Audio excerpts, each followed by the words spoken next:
আজকে তোমাদের সঙ্গে আলোচনা করব 2027 সালে যারা মাধ্যমিক পরীক্ষা দেবে ভূগোল বিষয়ের ষষ্ঠ অধ্যায়ে উপগ্রহ চিত্র ভূবৈচিত্র্য সূচক মানচিত্র থেকে কি কি গুরুত্বপূর্ণ প্রশ্ন পরীক্ষায় আসতে পারে। এই প্রশ্নগুলো যদি তোমরা দেখো তাহলে একটা ধারণা হয়ে যাবে এবং আমার বিশ্বাস কি ধরনের প্রশ্ন আসবে সেটা তোমরা বুঝে যাবে। তার সঙ্গে সঙ্গে এই প্রশ্নপত্রগুলোর মধ্যে থেকেই প্রশ্ন আসবে। ঠিক আছে, তাই ভিডিওটা স্কিপ না করে সম্পূর্ণ দেখো।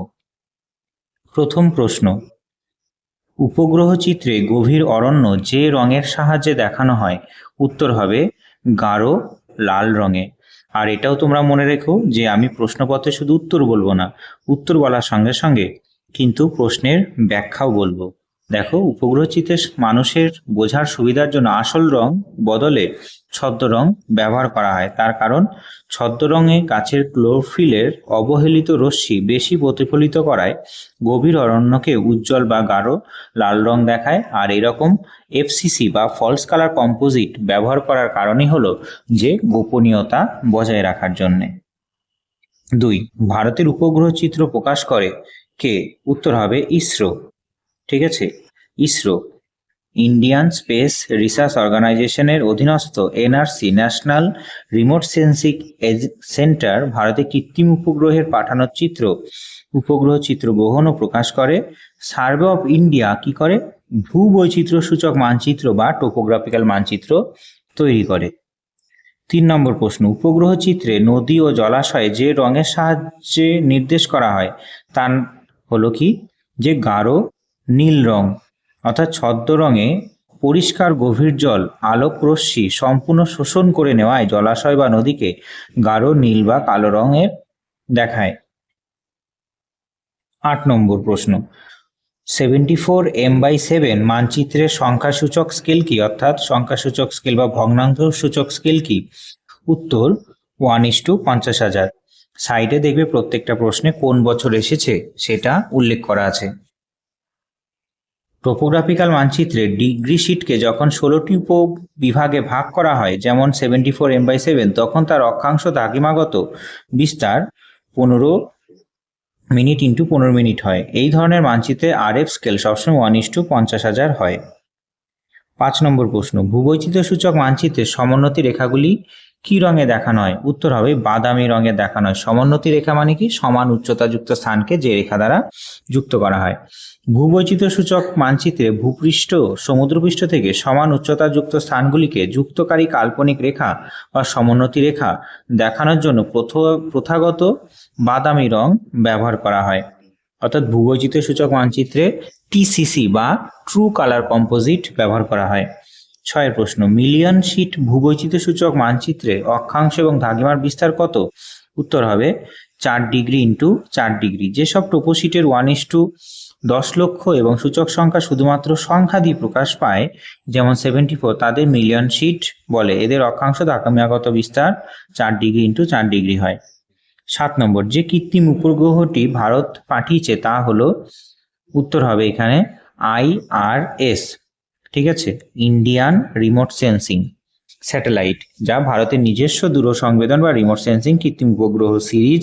ল্যান্ডস্যাট হলো আমেরিকার, আর স্পট হলো ফ্রান্সের।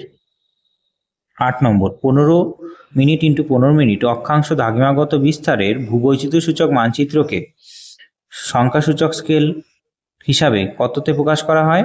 1:50,000 প্রকাশ করা হয়। 15 মিনিট ইন্টু 15 মিনিট বিস্তারের ভারতীয় ভূবৈচিত্র্য সূচক মানচিত্রের আন্তর্জাতিক ও জাতীয় স্কেলের মান হল 1:50,000, যেখানে 1 সেমি ভূমিকে 1 সেমি ম্যাপে ভূমিতে নির্দেশ করে 500 মিটার। এরপরে শুদ্ধ অশুদ্ধ প্রশ্ন কি আসতে পারে দেখো। উপগ্রহ চিত্রগুলি স্কেল অনুসারে তৈরি করা হয় না। অশুদ্ধ হবে। অবশ্যই স্কেল অনুসারে সমস্ত চিত্রই তৈরি হয়। ঠিক আছে, নির্দিষ্ট গাণিতিক অনুপাত ও জ্যামিতিক স্কেল মেনেই কম্পিউটারে নিখুঁতভাবে ম্যাপ বা ইমেজ আকারে প্রস্তুত করা হয়। স্কেল ছাড়া মানচিত্র বা উপগ্রহ চিত্র তৈরি অসম্ভব।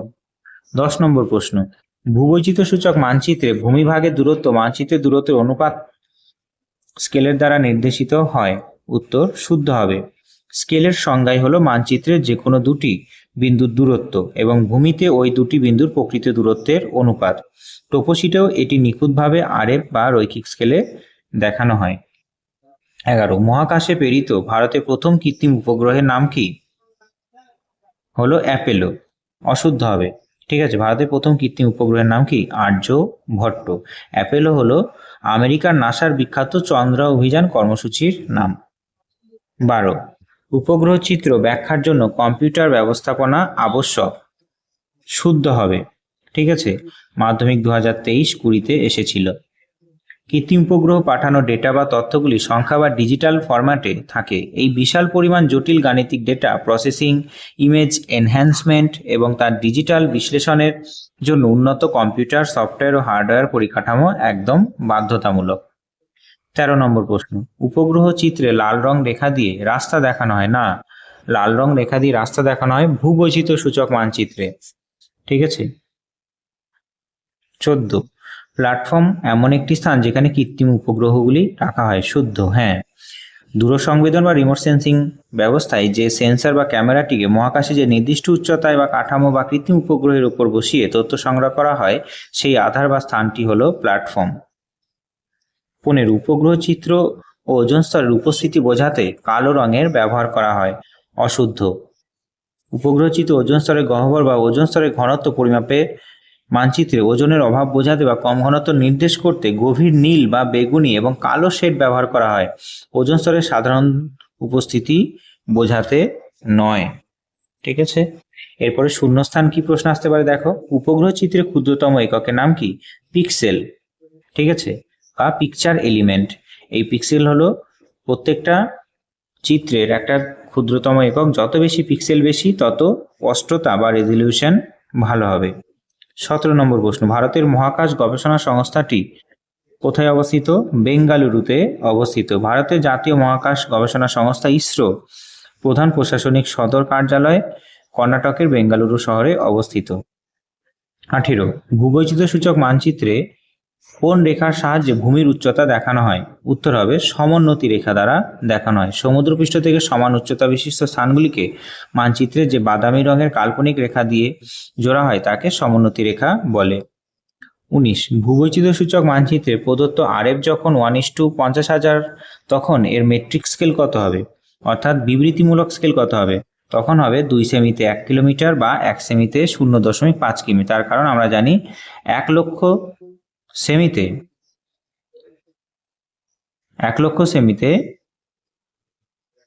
1 কিমি। ঠিক আছে, 1 লক্ষ সেমিতে 1 কিমি। তাহলে কি বলা হবে? 1 লক্ষ সেমিতে যদি 1 কিমি হয়, তাহলে মনে রাখবে যে 50,000 সেমি সমান কত কিমি হবে? 0.5 কিমি। ঠিক আছে। 20, ভারতের কোন সংস্থা ভূবৈচিত্র্য সূচক মানচিত্র প্রস্তুত করে? উত্তর হবে এসওআই বা সার্ভে অফ ইন্ডিয়া। 1767 সালে এটি প্রতিষ্ঠিত হয়েছিল। ভারতের প্রাচীনতম বৈজ্ঞানিক সংস্থা। ঠিক আছে, টোপোগ্রাফিক্যাল বা ভূবৈচিত্র্য সূচক মানচিত্র জরিপ ও তৈরি করে। 21, উপগ্রহ চিত্র কি রূপে ধরা হয়? ডিজিটাল বা সংখ্যাগত তথ্য রূপে ধরা হয়। 22, ভূবৈচিত্র্য সূচক মানচিত্রে নদীগুলিকে কি রূপে দেখানো হয়? নীল রঙে অথবা কালো রঙে দেখানো হয়। টোপোশিটে যেসব নদীতে সারা বছর জল থাকে সেগুলিকে নীল লাইন এবং শুষ্ক বা বর্ষার জলে নদীগুলিকে কালো লাইনে দেখানো হয়। নিত্যবহ নদী নীল আর অনিত্যবহ নদী কালো। 23 নম্বর প্রশ্ন, ভারতের জরিপ সংস্থার কার্যালয় কোথায় অবস্থিত? উত্তরাখণ্ডের দেরাদুনে, যাকে বলা হয় সার্ভে অফ ইন্ডিয়া। ভারতের সর্বেক্ষণ বিভাগের প্রধান কার্যালয় কোথায়? দেরাদুনে। একই প্রশ্ন কতবার এসেছে দেখো, 2019 সালে এসেছে, 2020 সালে এসেছে, পরপর এসেছে। ঠিক আছে। তারপরে 25 নম্বর প্রশ্ন, কোন ধরনের মানচিত্রে ভূমির উচ্চতা দেখানো হয় কন্ট্রোল লাইনের সাহায্যে? কন্ট্রোল মানে সমোন্নতি রেখা। ঠিক আছে, সমোন্নতি রেখা। এই সমোন্নতি রেখা দেখানো হয় বাদামি রঙে ভূবৈচিত্র্য সূচক মানচিত্রে বা টোপোশিটে বা টোপোগ্রাফিক্যাল ম্যাপে। কোন একটা জায়গার উচ্চতা এবং বন্ধুরতা বোঝানোর জন্য বা ঢাল দেখানোর জন্য কন্ট্রোল লাইন বা সমোন্নতি রেখা ব্যবহার করা হয়। ঠিক আছে, তাহলে দেখতে পেলে যে কি কি প্রশ্ন আসতে পারে এই চ্যাপ্টার থেকে, শর্ট প্রশ্ন। আমি তোমাদের এরপরে প্রত্যেকটা মাধ্যমিকের ইতিহাস এবং ভূগোলের চ্যাপ্টারের যে 2 নম্বর, 3 নম্বর, 4 নম্বর, 8 নম্বর ইতিহাসের ভূগোলের আলোচনা করব, সুন্দর করে বুঝিয়ে দেবো। তাই চ্যানেলের পাশে থেকো। দেখা হচ্ছে পরের ক্লাসে। ততক্ষণ ভালো থেকো। জয় হিন্দ, জয় ভারত।